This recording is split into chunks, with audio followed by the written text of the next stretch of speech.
Good evening and welcome. You're watching Breaking Views with me, sKolkataProtest, the show where we get you all the views so that you get the complete picture. There was utter chaos in West Bengal's capital, Kolkata, where there were incidents of arson, tear gas, lathi-charged, water cannons. It was a very busy and hectic afternoon for the police force, for the protesters, and also heated political activity. But you see, Kolkata and West Bengal has been no stranger to what has happened today. And this is not for the first time that something like this has happened. The big question is, will this be repeated again?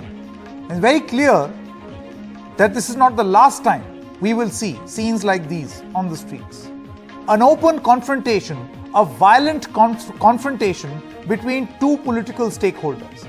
The Bharatiya Janata Party, which is now the principal opposition in West Bengal, and the Trinamool Congress, which won elections in 2021, the Vidhan Sabha elections. Police cars were burnt, torched. The protesters accused of turning violent.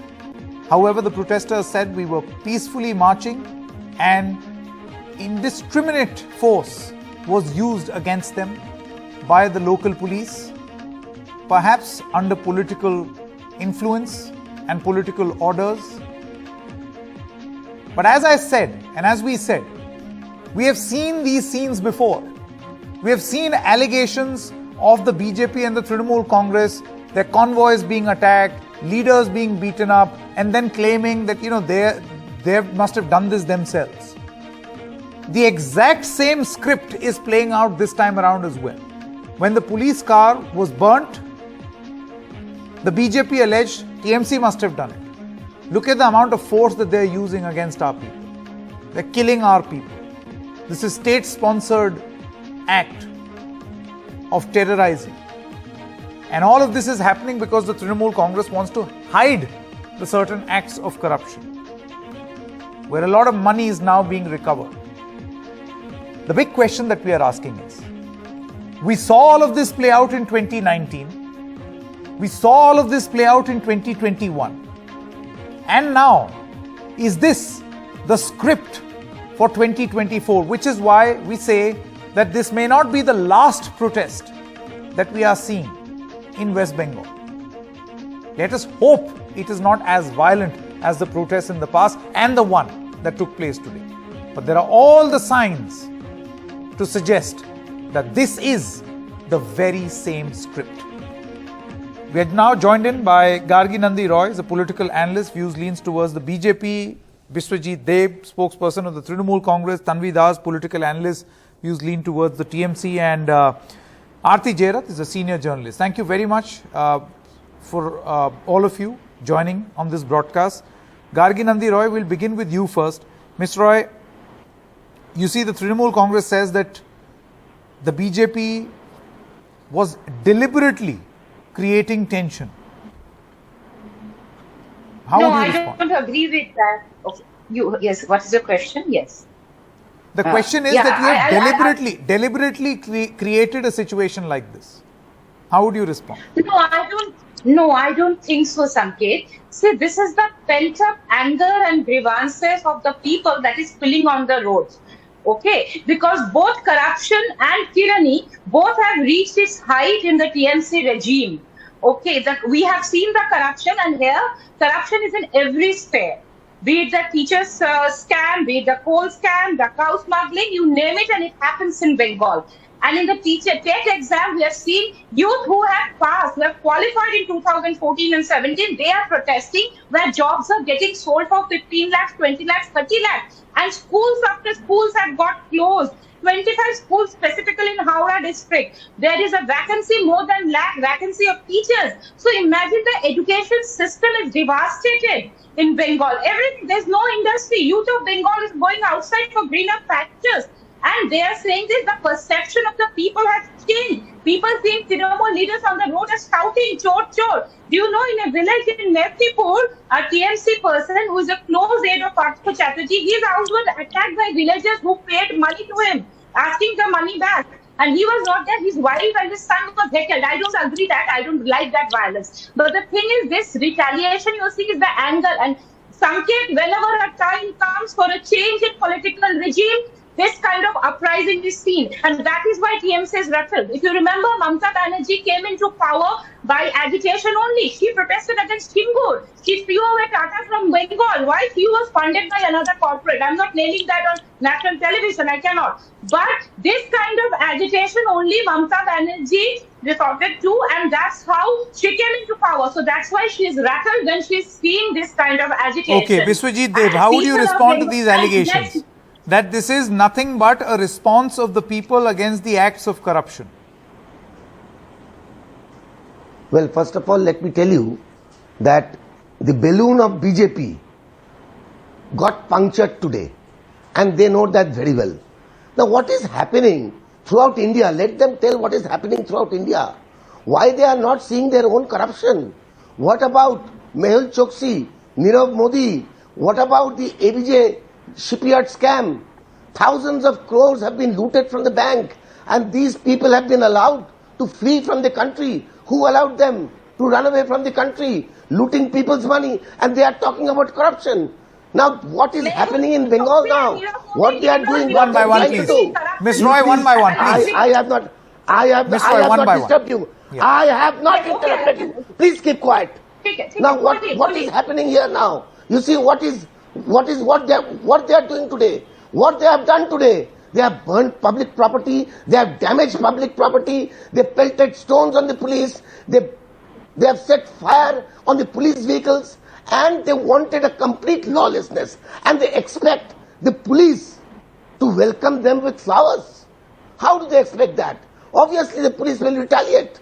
And the retaliation was quite natural. They wanted a situation, they wanted to create a situation of complete lawlessness. They wanted to create a total law and order problem in the state. And that is why they have created all this nuisance today. It was utter hooliganism, what has been done in the name of protest, what has been done in the name of a political protest. It is nothing else but hooliganism. Okay. Tanvi Das, I want to come to you. How would you explain, or what is your assessment on the BJP's sudden aggression? You see, the BJP lost the 2021 polls, and after that lost very many people. A lot of their top leaders, tall leaders, they moved out, joined other parties, namely the Trinamool Congress. And now suddenly we see this newfound josh and aggression in the BJP. What explains this josh? If not 2024, what else? Yes, it's 2024. What's the issue? First of all, I want to say you that Howrah is my hometown.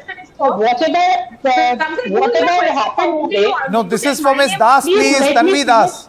Ms. Roy, I'll come back to you. Please let me finish. Howrah is my hometown. So whatever happened today, I saw in front of my eyes. Okay, we seem to be losing that audio and video connection. I'll come back to you, Tanvi Das. Aarti Jairath, would you like to answer that question? Is this a newfound aggression with an eye on 2024 for the BJP? Oh, absolutely. After a lull of about more than a year since they lost. I think there was a lull for a year because the BJP had to come to terms with its stunning defeat. And the fact that its party got depleted, its ranks got depleted with many people joining the Trinamool. In fact, many people who had crossed from Trinamool to the BJP went back to the Trinamool. So, it was a time when the BJP just had to kind of sit back. But, parliamentary polls are not very far away. I think the BJP is gearing up across the country, not just in West Bengal. They are determined to come back for a third term. And, unfortunately in Bengal, politics takes a very violent turn. I mean, Bengal has a history of violence. Its politics has a history of violence. So what we saw today on the streets of Kolkata and other parts of Bengal is not really unusual for Bengal. And as you said yourself, that we're likely to see a repetition of this in the run-up to the 2024 polls, as this polarized, politics in Bengal, BJP versus the Trinamool sharpens even more. Sure. Tanvi Das, I believe you're back now. My question to you is, is this an attempt by the BJP to limit Mamata Banerjee, who's now, of course, exploring a national role, trying to come up with a sort of a rainbow coalition with all sorts of players, moving towards more of a national profile with a 2021 victory, with unrest, political unrest at home? Do you think a strategy could be to just limit her to West Bengal, so that the bulk of her concentration is only in West Bengal? I don't think so, because I have heard that 11 crore rupees were invested only this rally. So these 11 crore rupees investments, the Bengali leaders of BJP must show something to the central government leader, that we are acting this, we are acting this. Actually, BJP is not exist over here, because Bengali people mentality is different from BJP.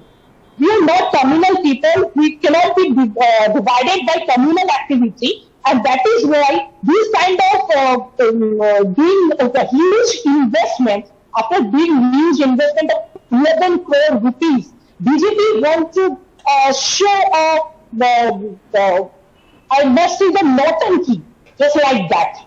Whatever happened is naughty. But with this naughty, what they have done, they didn't realize that today is the Mangla day, the biggest heart or the biggest market day of the total Asia, the biggest heart of the total Asia, and 2 crore people are involved in the wholesale trade, and that was disturbed by these BJP hooligans. Okay. But they didn't realize. They didn't realize before Puja vacation. As you know, our socio-economic system depends on Puja, this Durga Puja vacation. And BJP, that is why. No, but then one moment. While you are saying that this is, I kind of get a sense where you seem to be bringing up this outsider versus insider. The point is that those who were protesting, I believe, were BJP workers from Bengal. They were Bengalis. That is the sense that we got. Unless, of course, you are able to prove them otherwise, that they came from other states. I don't know. I'm not aware. But Ms. Roy. Yes, of course. Yes, of course. Can I Oh, so you're saying that these protesters came from other states? Exactly. I feel given the security to the Sukanta Majumdar. One more point where this is an exact redux of what we saw in 2019 and 2021. Gargi Nandi Roy. Look at the sort of things that have been said. They torched their own car. They set their own car on fire, right? They beat their own people. They got people from outside. And by the way, BJP has done the same. It's so identical to script, which is why I say, is this a 2024 script? All over again, the same thing. Nothing has changed. See, I will rebut one by one. Tanvi said that BJP is doing naughty. Let's not forget that Mamata Banerjee is queen of theatrics, queen of naughty. We have seen that. Any protest requires money. Where did money come during Singur protest? Where did it come from? Now Mamata Banerjee, when the exchequer is zero, she is bribing puja clubs, 60,000, 40,000 Durga Puja clubs. Why? To buy them out to support Mamata Banerjee. And let them not pay regional chauvinism I know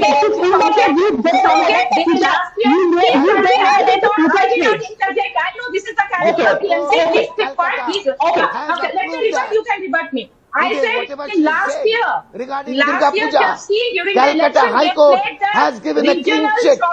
Calcutta High Court has given a clean check to that. Regional chauvinism.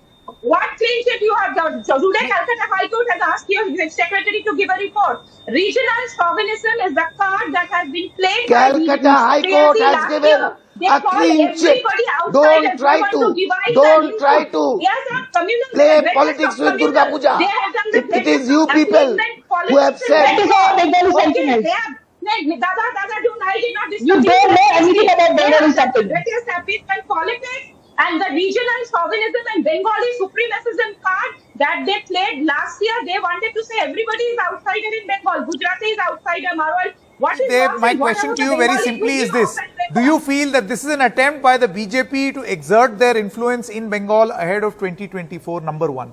And number two, an attempt that Mamata Banerjee should restrict herself in trying to manage the affairs in West Bengal. There will be question raised on law and order, question raised on corruption. So she should not take this flight towards Delhi and think of a larger national coalition. Restrict herself to whatever they are trying to do. Whatever they are trying to do. No, this is for Mr. Deb. This question is for Mr. Deb. Tell her to stop. Please tell her to stop. Please tell her to stop. Ms. Roy, no, this is not a question for you. Please tell her to stop. Mr. Deb on screen, please. Mr. Bishwaji, Deb on screen. She doesn't know the country. Please tell her to stop. No, you respond. No, you are on screen. Please respond, sir. First of all, let me tell you that whatever they do, whatever BJP tries to do, they cannot stop Mamata Banerjee. It has been proved in the 2021 election. They came regularly. They came on a daily basis. They were daily passengers coming to West Bengal and trying to just establish their government here. But unfortunately, you see, the people of Bengal had thrown them away from Bengal. People of Bengal have again elected Mamata Banerjee, have blessed Mamata Banerjee for a third term. They should know that. And this will happen again. In 2024, BJP cannot restrict Mamata Banerjee in West Bengal. She will be travelling to Delhi. She will be travelling to the other states. She will come forward with a message to all the opposition leaders and opposition parties to unite against BJP, against this communal force, against this autocratic force. Because it is high time, and we know that she is only the national leader. She is the only face against Narendra Modi. And that is what she is going to do. No force can stop him. No force can stop her and restrict her in Bengal. Okay. It is okay, what Gargi Nandi, Roy, Bishwaji, Deb, Tanvi Das, as well as Aarti Jera, thank you very much. Let us hope that at least a violent history does not repeat itself, because this nobody wants. But by the look of it, it appears that this is where we are headed. Thank you very much for joining us on this broadcast.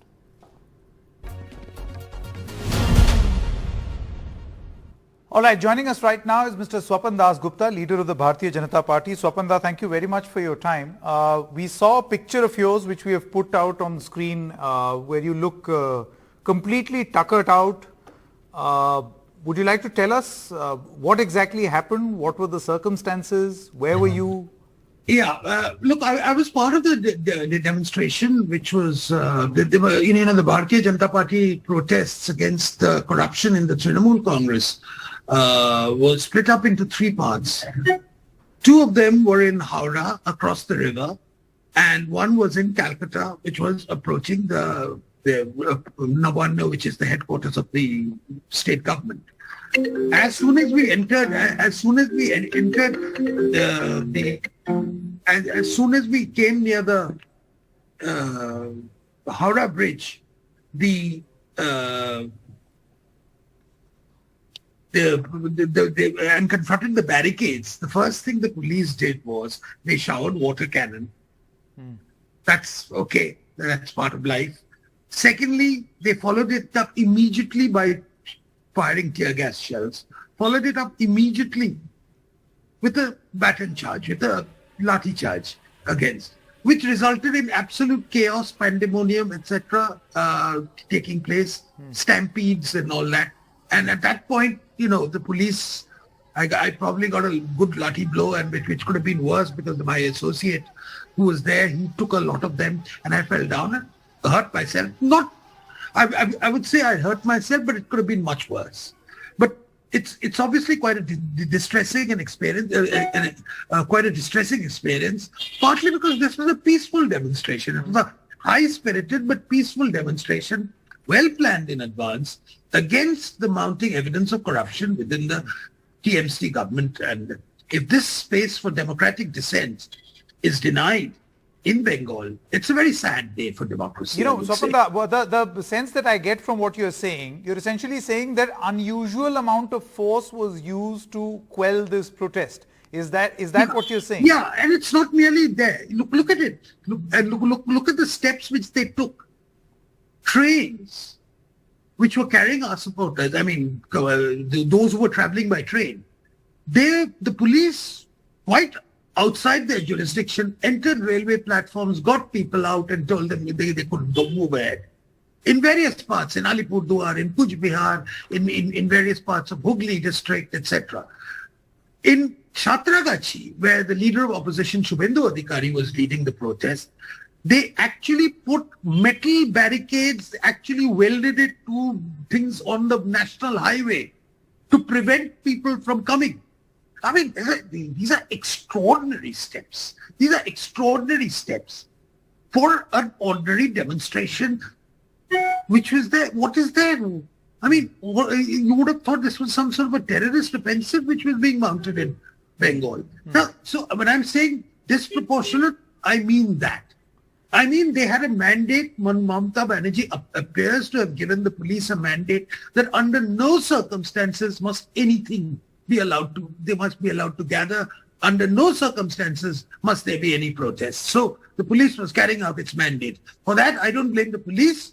I blame the state government, the political wing of the state government. If you say that this was a mandate from Mamata Banerjee, then why must that be? Because that is a mysterious thing. Apparently, she does not want protests. But she does not want protests from the BJP. I think she's happy to allow protests from the left, but I don't think she's very keen to have protests from the BJP. So it's a question I fear you must ask the TMC. I'll tell you why I asked you that question, Swapanda, because you know there are images that have come out of police cars and police vans. Yeah, I know. I've seen those. And the claim of the police is that this is being done by the BJP workers. They were wearing saffron robes. They were waving the BJP flag and pelting stones, and they burnt the car. Stones don't produce fire. Look, the whole point about it is that the demonstration which went to Howrah was dispersed, which in Calcutta, which was trying to cross the Howrah Bridge, was dispersed. This was something which happened completely extraneous, outside the main body of demonstrations, which gives rise to a lot of suspicion as to who exactly was responsible for it. It was certainly not part of the main body of the march. Are you suggesting that these were not BJP workers? I'm not suggesting anything, partly because I wasn't an eyewitness to it. I was in the other end of the road. I mean, about a kilometer away, 2 kilometers away, perhaps, when this happened. So I'm suggesting is that the demonstration of the BJP, the mainstream of the demonstration, which was announced, programmed in Howrah, in Satragachi, and in Kolkata, took place peacefully without any incident whatsoever. This was not on our schedule. Okay, Swapanda, let's move and zoom out and talk about the larger picture over here. You see, post the defeat of the BJP, you did well, but not enough to form your government. The BJP got a good score in 2021. You got a considerable vote share in 2019. And since the 2021 loss, we saw a lot of BJP leaders, very many BJP leaders leaving and jumping ship. Is this some sort of a assertion on the part of the BJP ahead of 2024? Well, I think this was a prime principle. Of course, it's the job of any political party to organize for any election, and 2024 is a big election for the BJP. It's Narendra Modi's government at stake. So obviously there will be preparations for it. But I think what you've got to look at it is the immediate context of state politics in Bengal. And I think the state politics is that what we've seen is that this exponential rise in corruption, to the extent that, people are finding 20, 30 crores under beds, 50 crores being found in the associate of a minister's house. I mean, it's just rampant. I think it's gone beyond a particular thing. It's become a national disease. Official corruption, political corruption has become a national disease in West Bengal. And it's a reaction to that the BJP is naturally organizing. Yes, we lost a lot of people who had come in from various other parties in just prior to the election of 2021, and after the defeat, many of them actually gave up. So and switch sides. It's interesting, Swapanda, that you mentioned corruption, because you see the allegation against the BJP is that you're very you go hard on corruption when it is the opposition, but when it is people who turn from opposition to the BJP, like Mr. Shubhendu Adhikari, suddenly there's one sting operation which involves Shubhendu Adhikari. There is one sting operation involving Shubhendu Adhikari, but the evidence against this is, look, education scam. Look at it. You're fiddling with people's mark sheets. You're taking bribes in return for jobs. You are actually completely decimating the education system. What are you comparing? What? A sting operation versus an institutionalized corruption which is taking place in this state? And I think if you want to whitewash the Trinamool government as a thing that, they are better than the BJP politically, etc., you're welcome to do so. But just remember that on the scale of corruption, the BJP's, the so-called allegation against the BJP leaders, or one of them, is 1 as compared to about 50 against the Trinamool Congress. The entire, the scale of corruption of the Trinamool Congress leadership in West Bengal is amazing, and really it's shocking, scandalous, and I think it's a disgrace to the state. In that context, my final question, Swapanda, are we to expect more such protest marches from the BJP? And in return, will we see a sense of deja vu, a repeat of what we see, the confrontation that we saw ahead of 2019, 2021, and now in the build-up to 24 as well? Look, it's never been pleasant, a political contest. I would agree with you that unfortunately politics in Bengal has unfortunately got very violent, and it's also got very confrontational. But it's our responsibility to highlight the shortcomings of the Trinamool Congress. Of course, demonstrations are a part of that whole scenario, but it's not the only thing. We aim to actually build public opinion, create a meaningful alternative to the Trinamool Congress, learn from the shortcomings of 2021 as far as we are concerned. And therefore, in this context, we will do our utmost to mobilize people as far as possible. And if Trinamool Congress chooses to counter this, not politically, but administratively through the police, through high-handed ways, then I think it's very, very unfortunate. I hope that situation will not come. Okay. Swapan Dasgupta, many thanks for your time. Thank you so much. Thank you.